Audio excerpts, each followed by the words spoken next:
శతాబ్దాల పాటు పర్యాటకులకు ఆతిథ్యమిచ్చింది ఇటలీ. కానీ ఇప్పుడు పర్యాటకులతో ఆ దేశం విసిగిపోయింది. పర్యాటకులు ఇక మా దేశానికి రావద్దని తెగేసి చెబుతోంది. నోరు ఊరించే పిజ్జాలతో మనసును హత్తుకునే రమణీయ ప్రకృతి సౌందర్యాన్ని ఇక పర్యాటకులు కోల్పోబోతున్నారు. పర్యాటకుల రాకను ఇటలీతో పాటు స్థానిక ప్రభుత్వాలు అడ్డుకుంటున్నాయి. అక్కడికి వెళ్లే ప్రతి పర్యాటకుడిపై జరిమానాలు, అడుగడుగునా నిషేధాలు అమలు చేస్తున్నాయి. సెల్ఫీలు తీసుకోవడం నుంచి ఫ్లిప్ ఫ్లాప్ ధరించడం వరకు అనేక ఆంక్షలు ఇటలీ విధిస్తోంది. తాజాగా ఇటలీ కొత్త ట్రావెల్ అడ్వైజరీని విడుదల చేసింది. తమ దేశంలో పర్యటించాలి అనుకునేవారు ఎలా మెలగాలో, ఎలాంటి నిబంధనలు పాటించాలో చెబుతోంది. అయితే ఎందుకు ఇటలీ పర్యాటకులను రావద్దు అంటోంది? వచ్చే భారీ ఆదాయాన్ని ఎందుకు వదులుకుంటోంది? Was the story.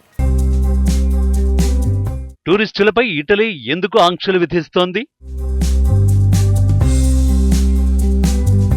టూరిజం కంటే ప్రకృతికే ఇటలీ ప్రాధాన్యమిస్తోందా? టూరిస్టులతో గ్రీస్ పడుతున్న బాధలు ఏమిటి? మన దేశంలో వేసవి సమయం వచ్చిందంటే వెకేషన్లకు ప్లాన్ చేసుకుంటారు. మన దేశంలో కొందరు ఆలయాలు సందర్శిస్తే మరికొందరు మాత్రం ప్రకృతిలో పరవశించిపోయే రమణీయ ప్రాంతాలను ఎంచుకుంటారు. అయితే విదేశాలకు వెళ్లాలనుకునే వారు కాస్త ఆలోచించి నిర్ణయం తీసుకుంటారు. ఎందుకంటే వెకేషన్ అనేది పర్ఫెక్ట్ గా ఉండాలని చాలా మంది కోరుకుంటారు. వెకేషన్ లో సరదాగా సెల్ఫీలను తీసుకుని నీటిలో ఓ మునకేసి సాహసోపేతమైన కొండలను ఎక్కి సంతోషంగా గడపాలని కోరుకుంటారు. అలాంటి వారికి సూపర్ పర్ఫెక్ట్ ప్లేస్ ఇటలీ. ఈ దేశంలోని ప్రకృతి అందాలను చూస్తే మనస్సు మైమరిచిపోవడం ఖాయం. అంతేకాదు ఇటాలియన్ వంటకాలు నోరూరిస్తాయి. అందుకే ఏటా లక్షలాది మంది పర్యాటకులు ఇటలీని సందర్శించేందుకు ఇష్టపడతారు. అయితే ఇక ముందు ఇటలీలోని సుందర మనోహర దృశ్యాలు చూడటం కష్టమేనని తాజాగా ఆ దేశం ప్రయాణ అడ్వైజరీ చూస్తే అర్థమైపోతుంది. దాదాపు పర్యాటకులు మా దేశానికి రావద్దు అన్నంత పనిచేసింది ఇటలీ. నిజానికి ఇటలీని శతాబ్దాల తరబడి ప్రపంచ దేశాలకు చెందిన ప్రజలు సందర్శిస్తున్నారు. అయితే ఈ పర్యాటకుల రాకతో అందమైన ప్రకృతికి స్థానికులకు ఇబ్బందికరంగా మారినట్టు ఇటలీ చెబుతోంది. తమ దేశానికి వచ్చే పర్యాటకుల విషయంలో కఠినంగా వ్యవహరించాలని ఆ దేశం నిర్ణయం తీసుకుంది. తమ దేశంలోని ప్రకృతిని ఆస్వాదించాలనుకునే వారు కొన్ని ప్రాథమిక నియమాలను పాటించాలంటూ ఇటలీ చెబుతోంది. ఇటలీలో స్థానికులకు ఇబ్బంది కలిగించే కొన్ని అనుచిత ప్రవర్తనలకు చెక్ పెట్టాలని అక్కడి ప్రభుత్వం భావిస్తోంది.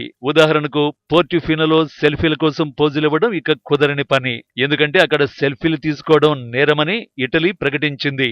ఆ నగరంలోని సందర్శనీయ ప్రాంతాల్లో ఎవరూ ఒకే చోట నిలవకూడదని ఆదేశించింది. అంటే నో వెయిటింగ్ జోన్లు పలు ప్రాంతాలలో ప్రకటించింది.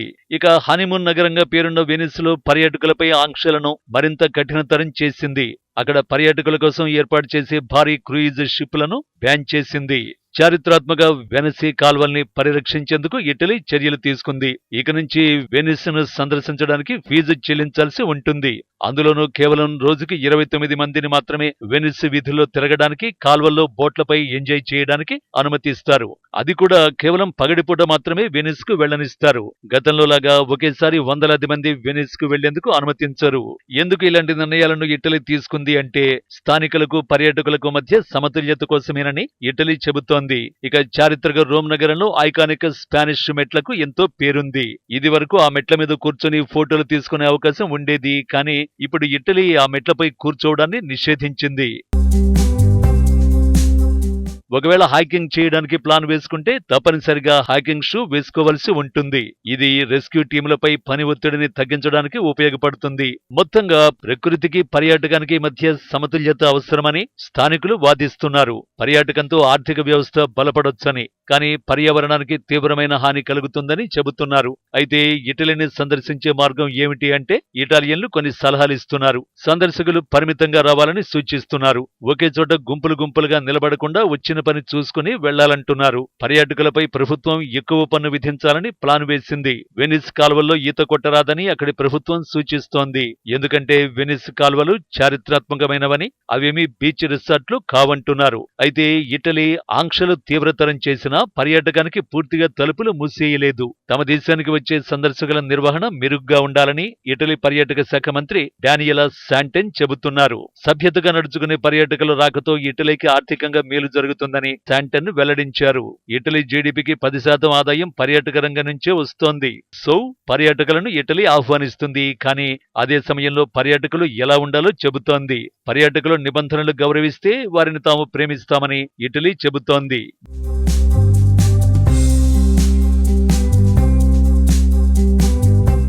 నీలి సముద్రపు జలాలు, సహజమైన బీచ్లు, సుందరమైన పర్వతాల్లాంటి ప్రదేశాల రీల్స్ ఇప్పుడు ఇన్స్టాగ్రామ్ లో తెగ ట్రెండ్ అవుతున్నాయి. పిక్చర్ లొకేషన్ తో అది ఏ ప్రాంతమో ఇట్టే తెలుస్తోంది.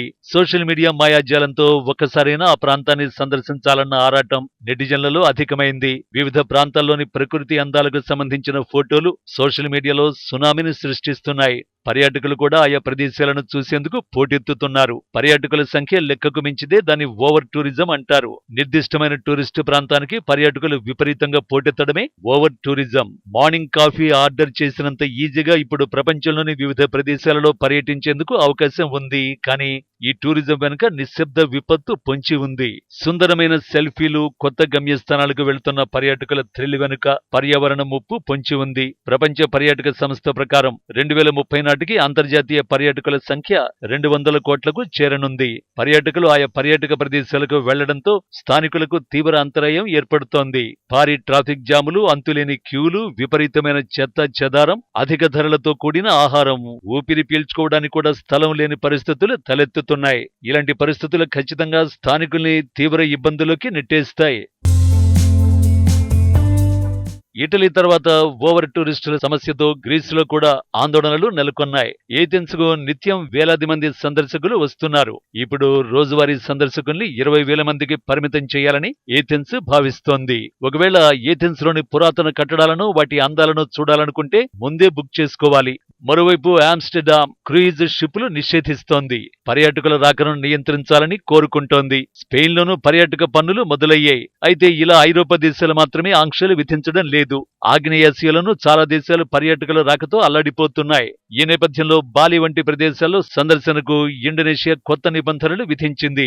అగ్ని పర్వతాలను అధిరోహించొద్దు, తగిన దుస్తులు వేసుకోవాలి, ఆయా ప్రాంతాల పవిత్రతను అగౌరవపరచొద్దంటూ కఠినమైన ఆంక్షలు తెచ్చింది.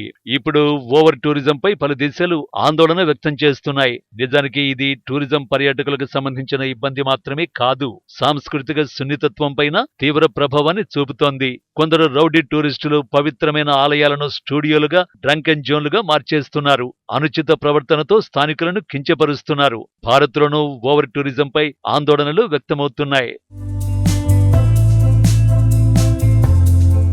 ఆయా ప్రదేశాలకు వెళ్లినప్పుడు పర్యాటకులు స్థానిక వ్యాపారాలకు మద్దతునివ్వాలి, స్థానిక సంప్రదాయాలను గౌరవించాలి. దీనికి ప్రభుత్వాలు, స్థానిక అధికారులు కూడా చర్యలు తీసుకోవాల్సిన అవసరం ఉంది. స్వల్పకాలిక ఆర్థిక లాభాల కంటే పౌరుల శ్రేయస్సుకు ప్రాధాన్యం ఇవ్వాలి. ప్రస్తుతం టూరిజం అనేది ప్రపంచ సంక్షోభం.